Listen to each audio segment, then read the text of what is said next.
Glorieuse journée à vous, chers frères et sœurs, et bienvenue à la Rhapsodie des réalités du jeudi 13 mai 2021. Je suis votre sœur en Christ, la sœur Fabienne, qui vous apporte la parole de Dieu là où vous êtes à tout moment. Et la Rhapsodie des réalités, votre dévotionnel favori, vous apporte la présence divine de Dieu et sa glorieuse victoire. La Rhapsodie des réalités donne un sens à votre vie. Alors, aujourd'hui, nous allons lire notre passage du jour. J'espère que vous avez bien commencé la journée dans l'amour, la joie et la paix de Dieu.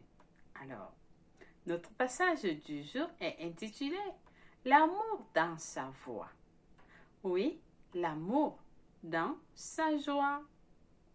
Parce que Sonia Kidome a tiré ce passage d'Ésaïe 30, verset 21. Nous lisons notre verset du jour ensemble. Tes oreilles entendront derrière toi la voix qui dira « Voici le chemin, marchez-y. » Car vous irez à droite ou vous irez à gauche. Loué soit la parole de Dieu. Amen. Loué soit Dieu. Donc, le passage nous fait comprendre que le Seigneur Jésus a dit dans Jean 10, verset 27, « Mes brebis entendent ma voix. Je les connais et elles me suivent. » Alléluia, que c'est intéressant. Alors, qu'est-ce que cela veut dire? Le passage nous dit, alors, vous ne pouvez pas vous tromper.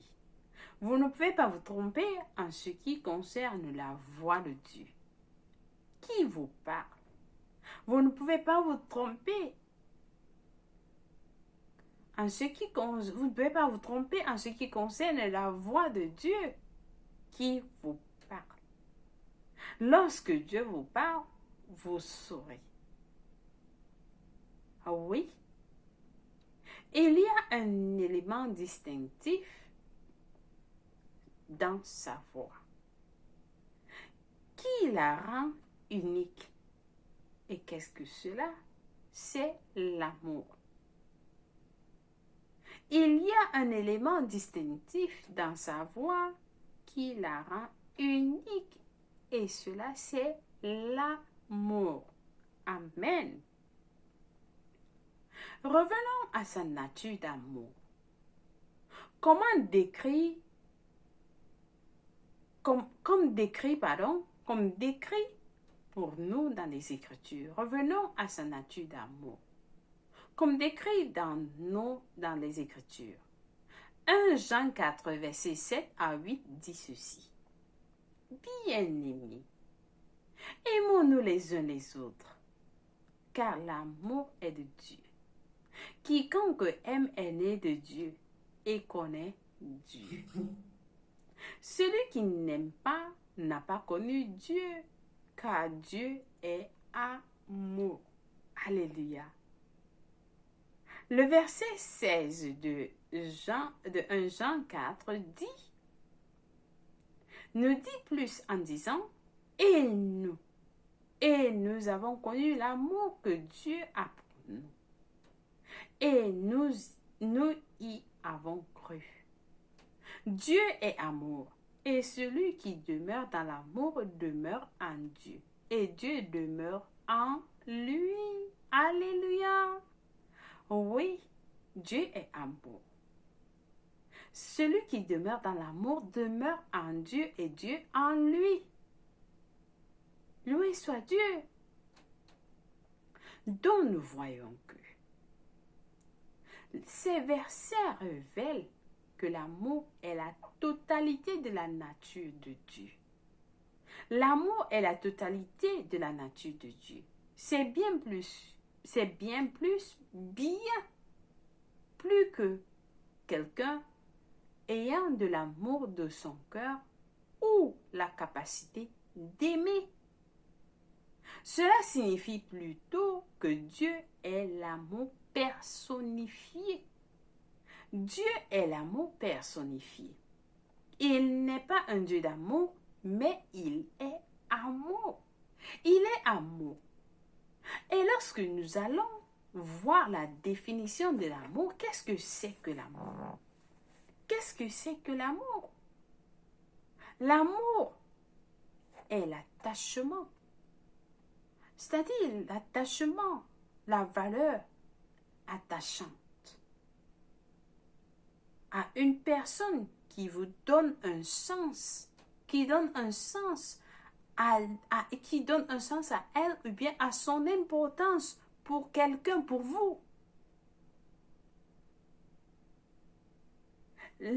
L'amour est de Dieu. Dieu est amour. Et vous ne pouvez pas connaître l'amour si vous ne connaissez pas Dieu. Vous ne pouvez pas connaître l'amour si vous ne connaissez pas Dieu. Mais qu'est-ce que cela veut dire? Qu'est-ce que cela veut dire? Cela signifie, selon notre définition, vous avez de la valeur pour Dieu.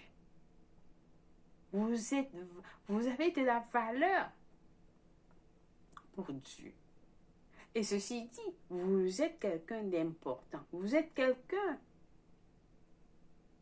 parce que vous avez de la valeur pour Dieu. Vous avez cet attachement, vous avez cette valeur d'attachement pour Dieu. Et cet attachement n'est pas cette valeur d'attachement, elle n'est pas passive. Ceci dit, Dieu vous valorise, il vous aime.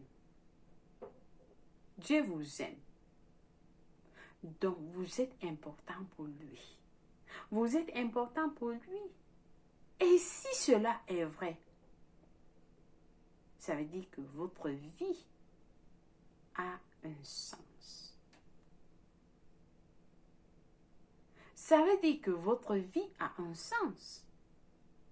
Lorsque nous pensons à ça, nous voyons dans les Écritures des grands hommes de Dieu que Dieu a appelés.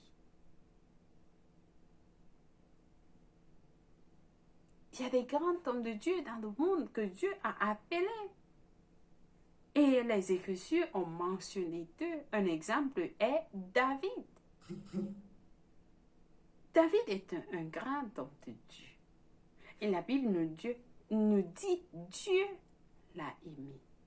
Dieu l'a aimé.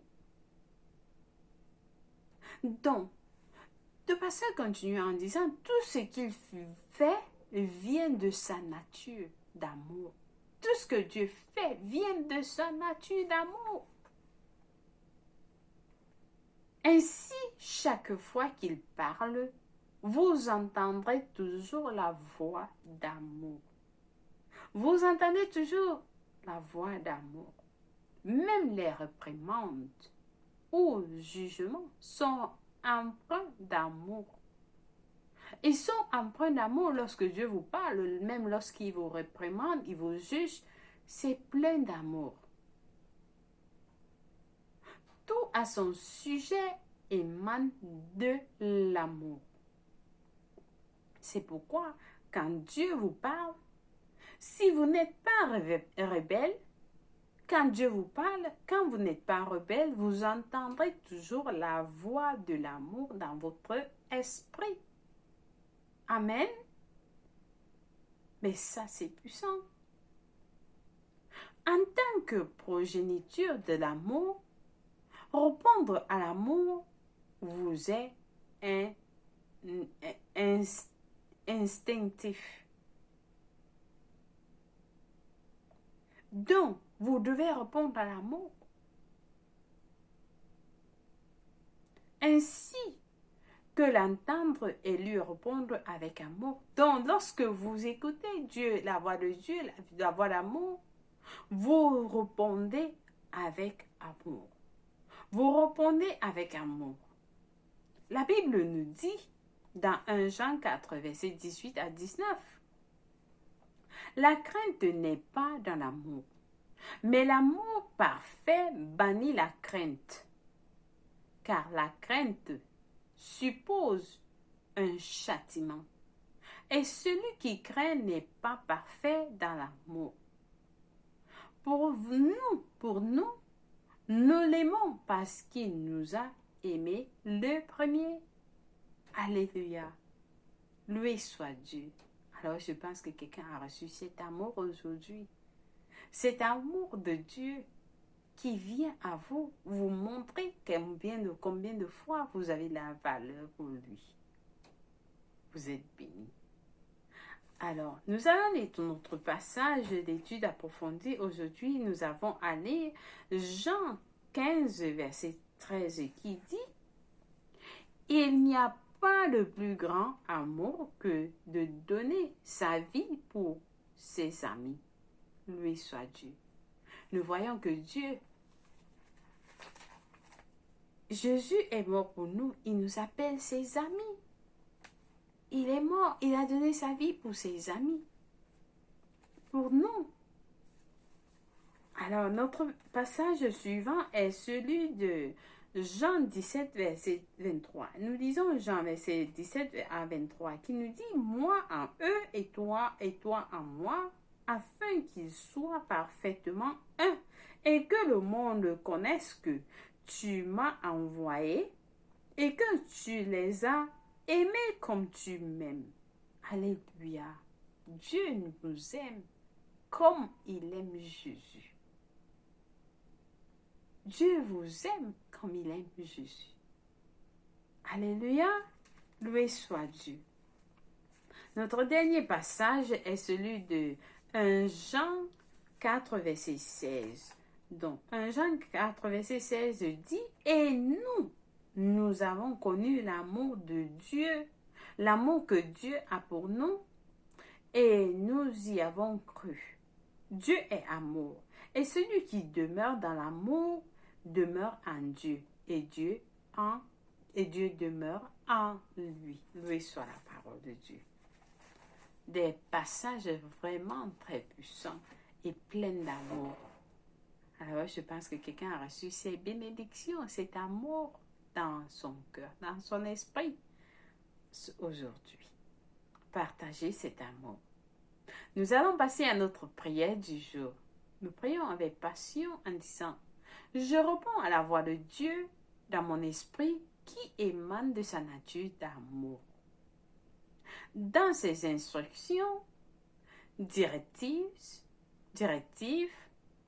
sa correction et ses réprimandes. Aussi, son amour s'exprime à travers moi aujourd'hui. Ma communication, mes actions et tout ce qui émane de moi sont l'expression de la nature d'amour de Christ qui est dans mon esprit. Alléluia. Lui soit Dieu. Vous êtes bénis. Donc, aujourd'hui, notre lecture biblique de 1 an, nous avons à lire Jean 6, verset 25 à 59 et 1 Roi 10 à 11. Pour la lecture biblique de 2 ans, par contre, nous avons à lire Marc 10, verset 1 à 12, puis Nombre 16. Béni soit Dieu. Alors, chers frères et sœurs, si vous n'êtes pas nés de nouveau, vous avez suivi cet amour de Dieu qu'il a pour nous. Dieu vous aime. Il vous aime sans limite, sans condition, parce que il a la nature d'amour. Il est amour. Alors, si vous ne connaissez pas Dieu, vous ne pouvez pas connaître l'amour. Certains ont vécu à chercher de gauche à droite pour chercher l'amour. Vous ne pouvez pas avoir cet amour si vous ne connaissez pas Dieu. Donc, cherchez à connaître qui est Dieu. Cherchez à connaître quel est cet amour qu'il a pour vous. Si vous ne connaissez pas Dieu, vous ne pouvez pas connaître l'amour. Quelqu'un va dire, j'ai cherché une femme, j'ai cherché un mari de gauche à droite, mais si vous ne connaissez pas l'amour, vous ne pouvez pas avoir, vous ne pouvez pas connaître l'amour. Donc, cet amour vient à vous aujourd'hui. Je vous invite à prier cette prière avec tout cœur. Et vous allez recevoir Jésus-Christ dans votre cœur, dans votre esprit. Alors, cet amour de Dieu va remplir votre cœur. Nous prions en disant, ô Seigneur Dieu, je crois en Jésus-Christ, le Fils du Dieu vivant. Je crois qu'il est mort pour moi et Dieu l'a ressuscité des morts. Je crois qu'il est en vie aujourd'hui, alors je confesse avec ma bouche que Jésus-Christ est le Seigneur et le Sauveur de ma vie. Par lui et par son nom, j'ai la vie éternelle. Je suis né de nouveau. Je suis désormais un enfant de Dieu. Merci Seigneur de m'avoir donné la vie éternelle dans mon esprit. Merci Seigneur de m'aimer sans limite. Je suis désormais un enfant de Dieu et j'ai la vie éternelle dans mon esprit. Alléluia. Loué soit Dieu. Si vous avez prié cette prière, je vous rassure, Dieu vous a écouté et il vous a répondu. Alors là, vous êtes un enfant de Dieu et vous êtes la bienvenue dans le royaume de Dieu. Nous vous accueillons tous dans la famille de Dieu. La famille d'amour, parce que Dieu est notre Père d'amour et nous sommes ses enfants d'amour. Amen. Loué soit Dieu, vous êtes bénis. Envoyez-nous des messages pour savoir plus par rapport à votre salut. Et nous serons ravis de vous guider, de vous conduire avec la parole de Dieu dans votre marche dans la maison de Dieu, dans le royaume de Dieu. Vous êtes ma soeur, vous êtes mon frère. Nous sommes tous les enfants de notre Père céleste. Amen. Notre Dieu d'amour, notre Père d'amour. Et il vous aime. Il vous aime puisque vous ne vous aimez vous-même. Amen. Loué soit Dieu. Chers frères et sœurs, je vous remercie d'avoir été les nôtres aujourd'hui et sur la parole de Dieu. Qu'elle vous transforme, qu'elle vous élève, qu'elle vous donne un pouce pour votre journée. Moi, je vous aime et Dieu vous aime plus. Passez une bonne journée. Au revoir.